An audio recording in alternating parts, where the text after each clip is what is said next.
हमारी तरफ से जय भीम, जय भारत, जय संविधान। और आप सबका बहुत बहुत स्वागत, क्योंकि आज की जो ये कॉन्फ्रेंस है वो बहुत ऐतिहासिक कॉन्फ्रेंस है। क्योंकि आज मैं आपके सामने एक शायर या महज एक कार्यकर्ता के रूप में नहीं बैठा हूँ। मैं आपके सामने उस यात्री के रूप में बैठा हूँ जिसने अपने पैरों से वो रास्ते नापे हैं जो बाबा साहेब के सपनों तक जाते हैं। हमने देश में दो महत्वपूर्ण यात्राएं की, जैसा कि आप सब लोगों ने सोशल मीडिया के माध्यम से देखा भी होगा। हमारी पहली यात्रा थी जिसको हमने डॉक्टर बाबा साहेब अम्बेडकर की जन्मस्थली मध्य प्रदेश के महू से शुरू किया था। और उसके लिए हमने एक नारा लगाया था कि अम्बेडकरवादी नेता साथ में आओ। जितना हमने पर्सनली जाना कि बिखर के कभी भी हम लोग इस देश के हुक्मरान नहीं बन सकते हैं। हमारे जितने भी तमाम महापुरुष हुए उन्होंने भी यही कहा कि बिखर के कोई भी इस देश का शासक नहीं बन सकता, हम लोगों को एकजुट होना पड़ेगा। उस पदयात्रा में समाज के हजारों लोग हमारे साथ जुड़े, हजारों लोगों ने समर्थन किया। महू से यात्रा शुरू हुई, फिर महू से इंदौर, देवास, सीहोर, सोनकच्छ, भोपाल, विदिशा, खुरई, ललितपुर, झांसी, डबरा, दतिया, ग्वालियर, मुरैना, धौलपुर, आगरा, हाथरस, अलीगढ़, औरैया, फिरोजाबाद, बुलंदशहर, हापुड़, मेरठ, फिर गाजियाबाद। और उसके बाद लगभग 4.5 महीने के लंबे अंतराल के बाद हम लोगों ने दिल्ली जंतर मंतर पहुंचकर बहुजन एकता संकल्प महारैली का ऐलान किया। उसमें भी हजारों की संख्या में लोगों ने पहुंचकर इस बात पे सहमति जताई कि हाँ, इस देश के अम्बेडकरवादी नेताओं को भी एकजुट होना चाहिए। फिर हमने उसका दूसरा पड़ाव डॉक्टर बाबा साहेब अम्बेडकर की चैत्य भूमि, जहां बाबा साहेब अम्बेडकर का अंतिम संस्कार हुआ था, वहां से हमने इस यात्रा का दूसरा पड़ाव शुरू किया, जो मुंबई से पुणे, नासिक, धुले, जलगांव, अकोला, अमरावती, यवतमाल, वार्धा और नागपुर। हमने बाबा साहेब अम्बेडकर की कर्म भूमि और दीक्षा भूमि के संदेश को भी जोड़ने का प्रयास किया और हमारे नेताओं को एकजुट करने की मुहिम को और मजबूत किया। मैं आप सभी को, पत्रकार बंधुओं को और इस प्रेस कॉन्फ्रेंस के माध्यम से हम पूरे देश को ये बताना चाहते हैं कि आज मुझे अपना घर छोड़े लगभग 1 साल से ज्यादा हो गया है। मैं अपने घर नहीं गया हूं, क्योंकि ये रास्ता, जिस रास्ते को मैंने चुना, मैंने इसको अपना घर मान लिया। मैंने अपना सुख, अपना चैन, अपना आराम सब इस मूवमेंट, इस मिशन को समर्पित कर दिया। और हमारे साथ बहुत सारे साथी जो आज मंच पे भी आपको दिख रहे हैं, वो तमाम साथी हैं जिन्होंने इस यात्रा में समय समय पर वो मजबूती प्रदान करने का काम किया, वो समय देने का काम किया, जिसकी वजह से आज अभिषेक आप सबके सामने ये कॉन्फ्रेंस कर रहा है। लेकिन सबसे महत्वपूर्ण बात, 3 यात्राओं ने हमें एक सच्चाई सिखाई सभी साथियों को कि व्यक्तिगत आंदोलन से केवल एक चिंगारी, एक आग जलाई जा सकती है, लेकिन रोशनी तभी होगी जब हम सब मिलकर एक संघ खड़ा करें। आज अंबेडकरवादी नेता और संगठन अलग अलग नदियों की तरह बिखरे हुए हैं। कोई छोटी नदी है, कोई बड़ी धारा है, लेकिन अगर ये सब मिल जाए तो एक ऐसा समुद्र बन सकता है जिसे कोई रोक नहीं सकता। और यही हमारा संकल्प है, यही हमारा विजन है।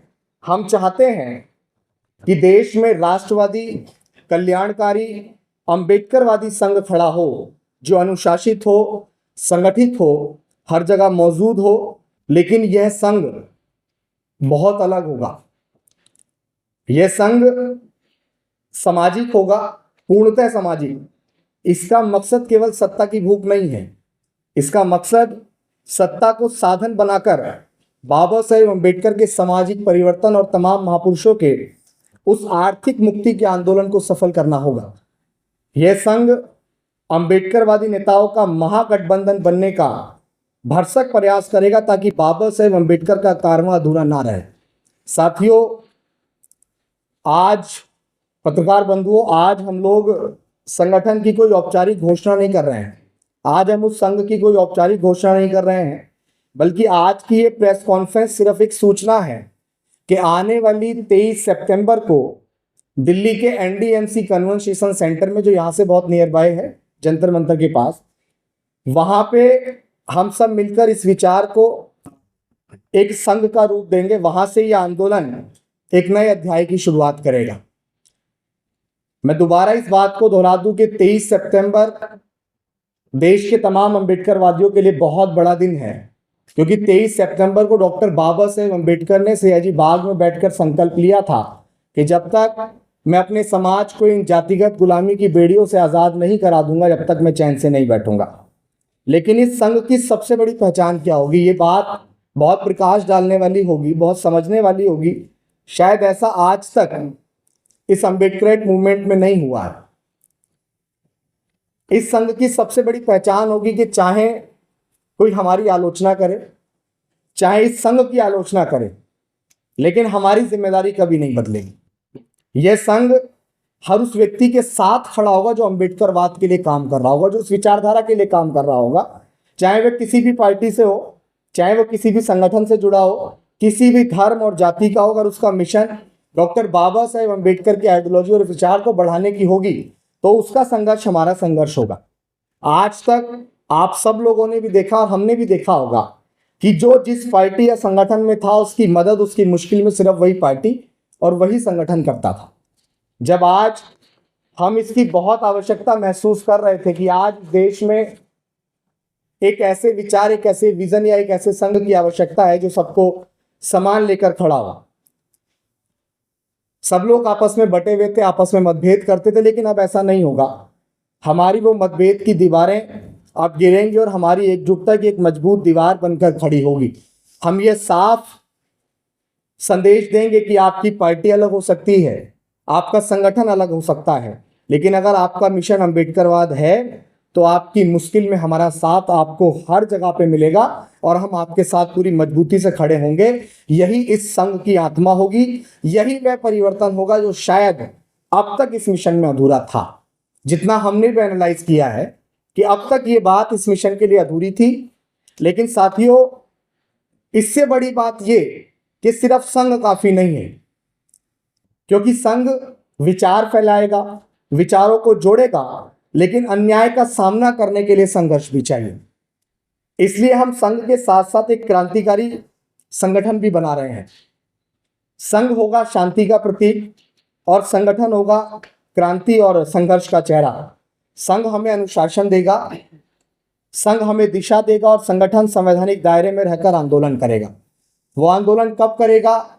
जब बहुजन समाज पर अन्याय अत्याचार होगा, जब कोई दलित, पिछड़ा या वंचित उत्पीड़न का शिकार होगा, जब संविधान पर हमला होगा, जब पेड़ पौधे और प्रकृति की हत्या होगी, तब यह क्रांतिकारी संगठन सड़कों पर उतरेगा। संघ हमारी आत्मा होगा, संगठन हमारी आवाज। संघ शांति का मार्ग दिखाएगा और संगठन क्रांति का, और जब ये दोनों साथ चलेंगे तभी यह आंदोलन अपूर्ण से पूर्ण होगा। आज तक यही होता रहा कि बुद्धिजीवी और आंदोलन अलग अलग चलते रहे। जैसा हम नौजवान हैं, हमने आंदोलन करते वक्त बहुत गहराई से इस बात को सोचा और समझा कि बुद्धिजीवी वर्ग हमेशा इस बात को कह के थोड़ा सा दरकिनार हो जाया करता था कि नौजवान जो है वो कभी भी उस धारा के साथ नहीं बह सकते जिस धारा के साथ हम लोग चलते हैं। तब हमने ये विचार किया कि कभी बुद्धिजीवी कमजोर पड़ गया, कभी आंदोलन अधूरा रह गया, लेकिन हम दोनों, जो बुद्धिजीवी है और वो जो आंदोलन करने वाला नौजवान है, उसको एक ढांचे में लेने का प्रयास कर रहे हैं, उसको लेकर आ रहे हैं। संघ जोड़ेगा, संगठन जगाएगा, संघ संभालेगा, संगठन बदल देगा, और यही हमारी सबसे बड़ी ताकत होगी। साथियों, हमारी यात्राएं एक शुरुआत थी, लेकिन अब हमें सामूहिक यात्रा करनी है। मैं देश के तमाम लोगों तक ये विचार और ये बात पहुंचा रहा हूं कि आज तक जो भी हमने यात्राएं की, वो यात्राएं आज सामूहिक यात्रा के रूप में लोगों के बीच फैलानी है। हमारे कदमों की आहट अब लाखों कदमों की, करोड़ों कदमों की आहट में बदलेगी। हमारी पुकार अब हमारी सामूहिक आवाज बनेगी। साथियों, आज इस प्रेस कॉन्फ्रेंस में हम लोगों ने आपके बीच जो चर्चा की, जो बात की, वो ये प्रेस कॉन्फ्रेंस उस इतिहास की झलक है जो आने वाली 23 सितंबर को दिल्ली में हम संघ और संगठन दोनों के रूप में स्टैब्लिश करेंगे और समाज के सामने उसको रखेंगे। साथियों, वहां से ये कारवां नई ऊर्जा और नई संकल्प के साथ आगे बढ़ेगा। हम चाहते हैं कि यह आंदोलन किसी एक शख्स का ना रहे। हम चाहते हैं कि यह आंदोलन आपका, हमारा और पूरे समाज का और पूरे उस अम्बेडकरवादी आइडियोलॉजी का बने जो कहीं भी बैठकर उस मिशन के लिए इतना सा भी सोच रहा है। यही बाबा साहेब अम्बेडकर के सपनों की ओर बढ़ने का पहला कदम होगा और हम बाबा साहेब अम्बेडकर के उस कारवां को बढ़ाने के लिए दृढ़ संकल्पित होकर आज इस प्रेस कॉन्फ्रेंस में औपचारिक रूप से नहीं, लेकिन ये घोषणा जरूर कर रहे हैं कि हाँ, जिस अभिषेक को आज तक सिर्फ एक बहुजन शायर और एक सामाजिक कार्यकर्ता के रूप में आप लोग देख रहे थे, आगे ज्यादा बदलाव नहीं है। सिर्फ इतना है कि हम लोग उस ढांचे को, उस व्यक्तिगत लड़ाई को जिसको सिर्फ मैं व्यक्तिगत लड़ रहा था, उस लड़ाई को हम लोग एक सामूहिक लड़ाई के रूप में परिवर्तित कर रहे हैं। और ये सत्यता है कि आज तक आप लोगों ने भी देखा होगा कि जो जिस पार्टी जिस संगठन में होता है वो उन्हीं पार्टी उन्हीं संगठन के लोगों की मदद करता है। लेकिन माननीय कांशीराम साहब ने, डॉक्टर बाबा साहेब अम्बेडकर ने कहा था कि राजनीतिक जड़ें मजबूत हो ना हो, लेकिन सामाजिक परिवर्तन की लड़ाई कभी नहीं रुकनी चाहिए। और उस सामाजिक परिवर्तन की लड़ाई को बढ़ाने के लिए हम लोग पूरी मजबूती से दृढ़ संकल्पित हैं। समाज के बीच ये मैसेज देना बड़ा अति आवश्यक था।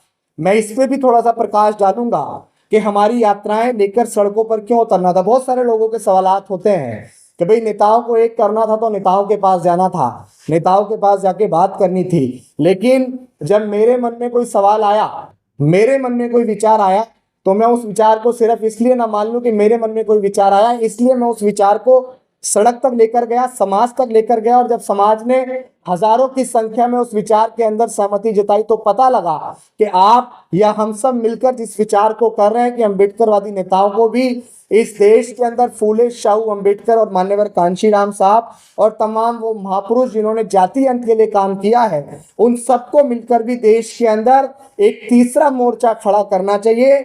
मैं आज इस प्रेस कॉन्फ्रेंस के माध्यम से अपने तमाम अम्बेडकरवादी नेताओं से भी ये सवाल करना चाहता हूं कि जब भारतीय जनता पार्टी के लोग एनडीए जैसा गठबंधन बनाकर, छोटे छोटे बड़े बड़े दलों के साथ गठबंधन बनाकर देश के अंदर शासन सत्ता पर स्थापित हो सकते हैं, वो कांग्रेस पार्टी जिसने डॉक्टर बाबा साहेब अम्बेडकर को जीते जी और मरणोपरांत सम्मान नहीं दिया, वो कांग्रेस पार्टी जब इंडिया जैसा गठबंधन बनाकर छोटे छोटे और बड़े बड़े दलों के साथ भी देश का मजबूत विपक्ष बन सकता है, तो फूले शाहू अम्बेडकर की आइडियोलॉजी पे काम करने वाले लोग आज देश में तीसरे मोर्चे के रूप में क्यों खड़े नहीं हो सकते हैं? हम उस शासन सत्ता की ओर बढ़ने के लिए क्यों स्टैब्लिश नहीं हो सकते हैं?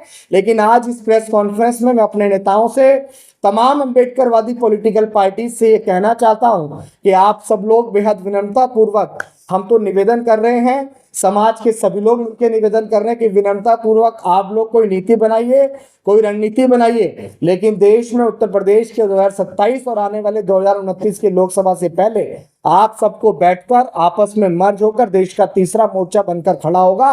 वरना हम लोग अब आपको शांति से नहीं बैठने देंगे, क्योंकि ये सामूहिक लड़ाई है। आपकी आपस के उस मतभेद और उस मतभेद की लड़ाई के चक्कर में पूरे समाज का, फूले शाहू अम्बेडकर और मान्यवर कांशीराम साहब का और देश में अम्बेडकरवाद के नाम पे जो पॉलिटिक्स हो रही थी, वो पॉलिटिक्स दिन पर दिन बिल्कुल जीरो हो रही है और हम उस पॉलिटिक्स को जीरो होता हुआ नहीं देख सकते हैं। बहुत बहुत धन्यवाद साथियों।